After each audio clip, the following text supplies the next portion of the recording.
बिस्मिल्लाहिर्रहमानिर्रहीम। अस्सलाम वालेकुम, मैं हूं आबिद अज़ीज़। इस व्लॉग में मैं जिस होम्योपैथिक कम्बिनेशन को डिस्क्राइब करने जा रहा हूं उसे कैंट 36 ड्रॉप्स के नाम से जाना जाता है।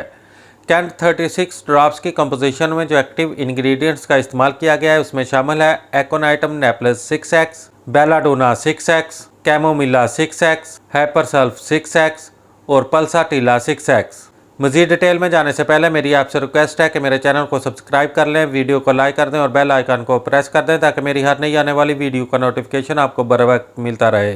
कैंट 36 ड्रॉप्स का इस्तेमाल ईयर एक प्रॉब्लम्स यानी कि कान के अमराज के लिए किया जाता है।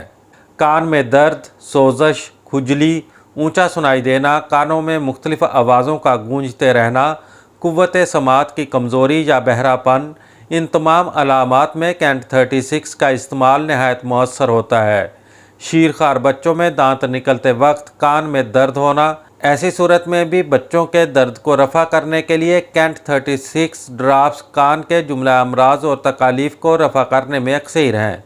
कैंट 36 ड्रॉप्स का इस्तेमाल कुछ इस तरह से है कि 10 कतरे दवाई के थोड़े से पानी में हल करके मरीज़ को दिन में 3 बार इस्तेमाल करवाएं। कैंट 36 ड्रॉप्स आपको बाज़ार से किसी भी होम्योपैथिक मेडिकल स्टोर से 30 ml की पैकिंग में बआसानी दस्तयाब हो सकते हैं। उम्मीद करता हूं कि यह वीडियो आपको अच्छी लगी होगी। इसी के साथ ही नेक्स्ट वीडियो तक आबिद अज़ीज़ को इजाज़त दें। अल्लाह हाफिज़।